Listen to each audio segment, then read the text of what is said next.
Life में कोई भी कभी भी किसी टाइम आपको हरा नहीं सकता। समय जिसका साथ देता है वह बड़ों बड़ों को मात देता है। जय श्री कृष्णा दोस्तों, इस वीडियो में महाभारत की ये 25 बातें पढ़ने के लिए लोग बड़ी बड़ी महंगी किताबें खरीदते हैं, फिर भी ये बातें उन्हें नसीब नहीं होती हैं। वीडियो के लास्ट में जीवन जीने की एक ऐसी बात बताई गई है जो आपकी जिंदगी जीने का तख्ता ही पलट देगी। यकीन मानिए, ये बातें अगर आप सुन लें तो मैं दावे के साथ कह सकता हूँ कि आपको जिंदगी में कोई हरा नहीं सकता, क्योंकि विश्वास ही सफलता की कुंजी है। तो आइए शुरू करते हैं महाभारत की ये रहस्यमयी बातें। नंबर 1, जीवन हो योजनाओं से भरा। जीवन के किसी भी क्षेत्र में बेहतर रणनीति आपके जीवन को सफल बना सकती है, और यदि कोई योजना या रणनीति नहीं है तो समझो जीवन एक अराजक भविष्य में चला जाएगा, जिसके सफल होने की कोई गारंटी नहीं। भगवान श्री कृष्ण के पास पांडवों को बचाने का कोई मास्टर प्लान नहीं होता तो पांडवों की कोई औकात नहीं थी कि वे कौरवों से किसी भी मामले में जीत जाते। नंबर 2, संगत और पंगत हो अच्छी। कहते हैं कि जैसी संगत वैसी पंगत, और जैसी पंगत वैसा जीवन। आप लाख अच्छे हैं, लेकिन यदि आपकी संगत बुरी है तो आप बर्बाद हो जाएंगे। लेकिन यदि आप लाख बुरे हैं और आपकी संगत अच्छे लोगों से है और आप उनकी सुनते भी हैं तो निश्चित ही आप आबाद हो जाएंगे। कौरवों के साथ शकुनी जैसे लोग थे जो पांडवों के साथ कृष्ण थे। शकुनी मामा जैसी आपने संगत पा रखी है तो आपका दिमाग चलना बंद ही समझो। नंबर 3, अधूरा ज्ञान घातक। कहते हैं कि अधूरा ज्ञान सबसे खतरनाक होता है। इस बात का उदाहरण है अभिमन्यु। अभिमन्यु बहुत ही वीर और बहादुर योद्धा था, लेकिन उसकी मृत्यु जिस परिस्थिति में हुई उसके बारे में सभी जानते हैं। मुसीबत के समय ये अधूरा ज्ञान किसी भी काम का नहीं रहता है। आप अपने ज्ञान में पारंगत बने, किसी एक विषय में तो दक्षता हासिल होनी ही चाहिए। नंबर 4, दुश्मन और दोस्त की पहचान करना सीखें। महाभारत में ऐसे कई मित्र थे जिन्होंने अपने ही सेना के साथ विश्वासघात किया। ऐसे भी कई लोग थे जो ऐन वक्त पर पाला बदलकर कौरवों या पांडवों के साथ चले गए। सल और युयुत्सु इसके उदाहरण हैं। इसलिए कहते हैं कि कई बार दोस्त के भेष में दुश्मन हमारे साथ आ जाते हैं और हमसे कई तरह के राज लेते रहते हैं। कुछ ऐसे भी दोस्त होते हैं जो दोनों तरफ होते हैं, जैसे कौरवों का साथ दे रहे भीष्म, द्रोण और विदुर ने अंततः युद्ध में पांडवों का ही साथ दिया। नंबर 5, हथियार से ज्यादा घातक बोल वचन। महाभारत का युद्ध नहीं होता यदि कुछ लोग अपने वचनों पर संयम रख लेते।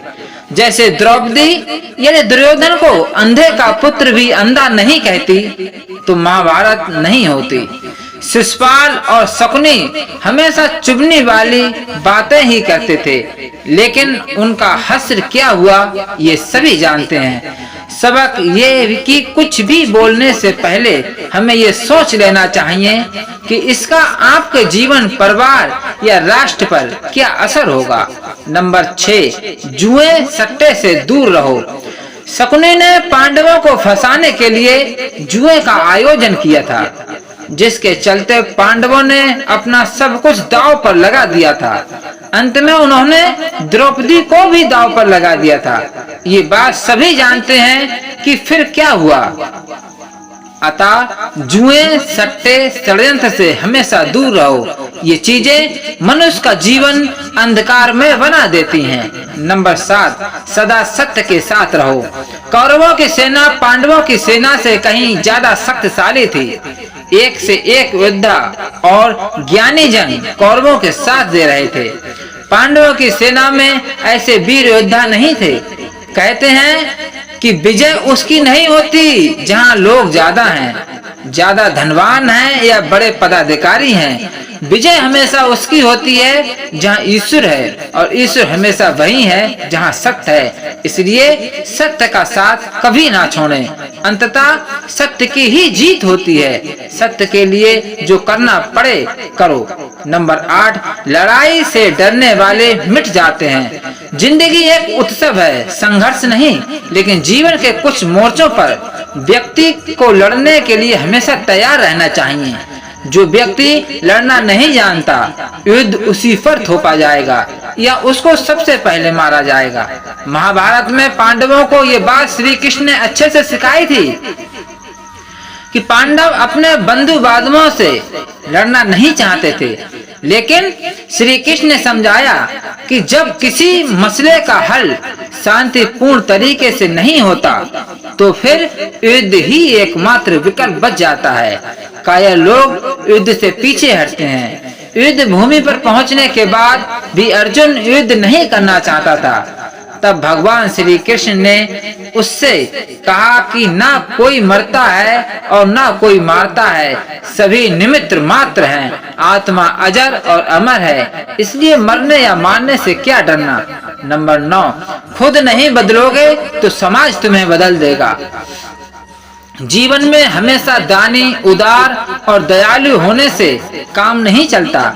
महाभारत में जिस तरह से कर्ण की जिंदगी में उतार चढ़ाव आए, उससे यही सीख मिलती है कि इस क्रूर दुनिया में अपना अस्तित्व बनाए रखना कितना मुश्किल होता है।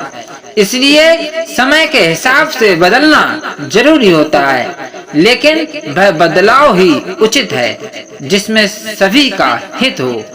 कर्ण ने खुद को बदलकर अपने जीवन के लक्ष्य तो हासिल कर लिया, लेकिन वे फिर भी महान नहीं बन सके, क्योंकि उन्होंने अपनी शिक्षा का उपयोग समाज से बदला लेने की भावना से किया।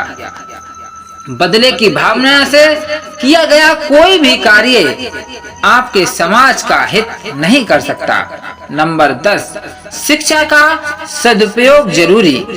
समाज ने एक महान योद्धा कर्ण को तिरस्कृत किया था, जो समाज को बहुत कुछ दे सकता था, लेकिन समाज ने उसकी कद्र नहीं की, क्योंकि उसमें समाज को मिटाने की भावना थी। कर्ण के लिए शिक्षा का उद्देश्य समाज की सेवा करना नहीं था, अब तो वो अपने सामर्थ्य को आधार बनाकर समाज से अपने अपमान का बदला लेना चाहता था। समाज और कर्ण दोनों को ही अपने अपने द्वारा किए गए अपराध के लिए दंड मिला है और आज भी मिल रहा है। कर्ण यदि ये समझता कि समाज व्यक्तियों का एक जोड़ मात्र है जिसे हम लोगों ने ही बनाया है, तो संभवतः वह समाज को बदलने का प्रयास करता, न कि समाज के प्रति घृणा करता। नंबर 11, अच्छे दोस्तों की कद्र करो। ईमानदार और बिना शर्त समर्थन देने वाले दोस्त भी आपका जीवन बदल सकते हैं।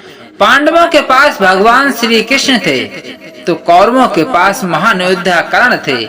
इन दोनों ने ही दोनों पक्षों के बिना शर्त अपना पूरा साथ और सहयोग दिया। यदि कर्ण को छल से नहीं मारा जाता तो कौरवों की जीत तय थी।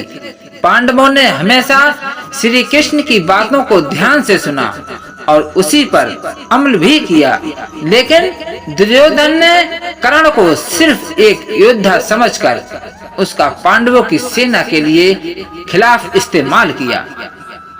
यदि दुर्योधन कर्ण की बात मानकर कर्ण को घटोत्कच को मारने के लिए दबाव नहीं डालता, तो इंद्र द्वारा दिया गया जो अमोघ अस्त्र कर्ण के पास था, उससे अर्जुन मारा जाता।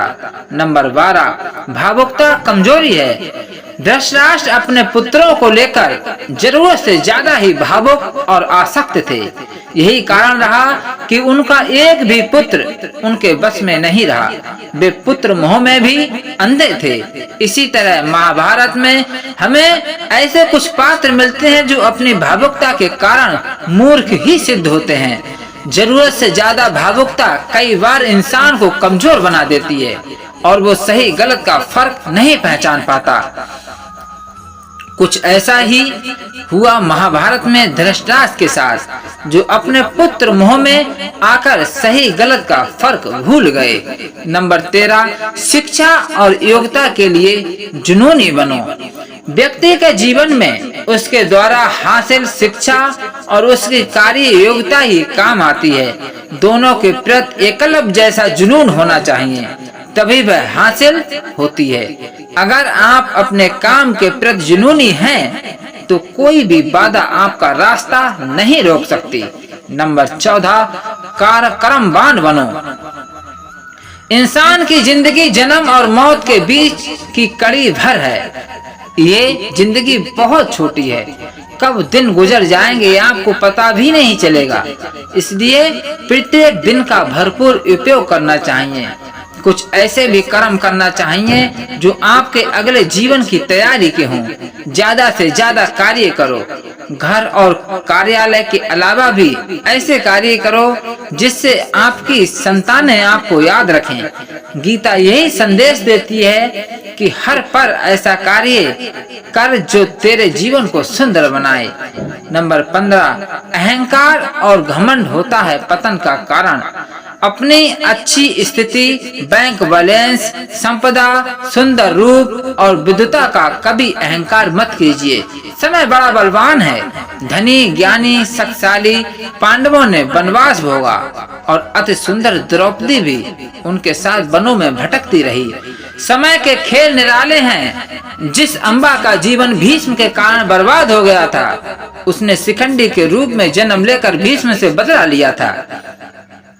महाभारत में ऐसे कई उदाहरण हैं जिनसे ये प्रेरणा मिलती है कि घमंड को पतन का कारण बनने में देर नहीं लगती है। नंबर 16, कोई भी संपत्ति किसी की भी नहीं है। अत्यधिक लालच इंसान की जिंदगी को नरक बना देता है।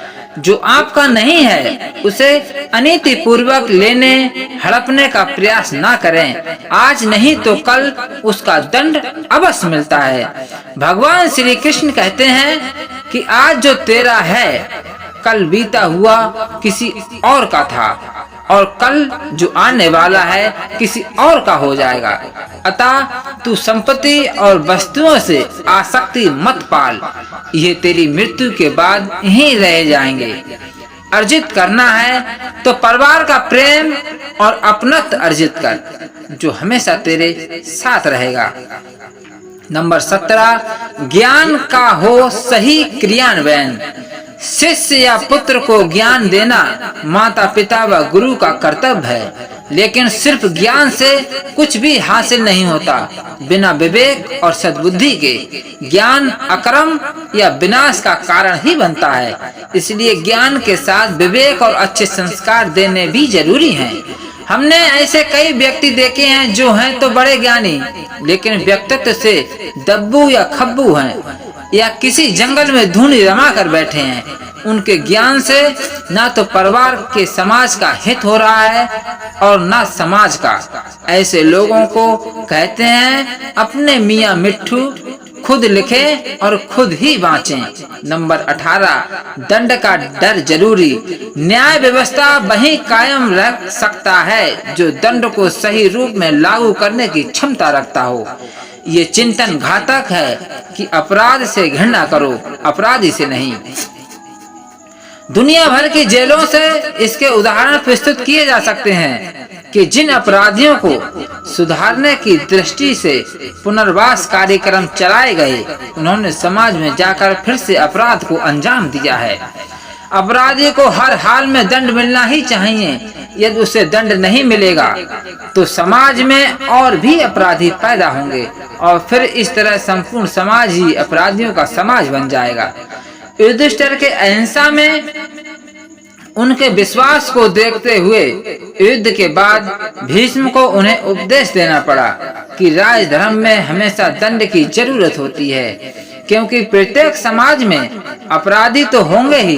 दंड न देना सबसे बड़ा अपराध होता है। नंबर 19, न्याय की रक्षा जरूरी।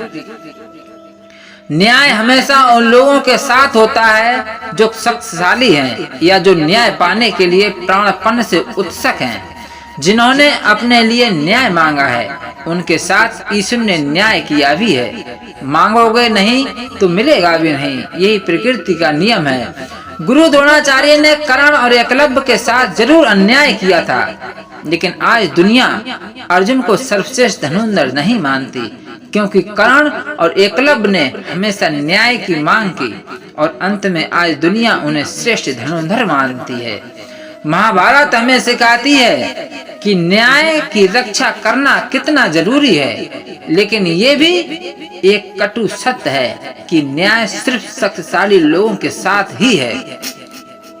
नंबर 20, छुपे हुए को जानने का ज्ञान जरूरी।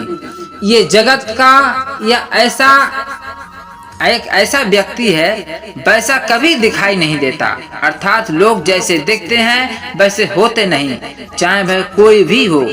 महाभारत का हर पात्र ऐसा ही है, रहस्यमयी।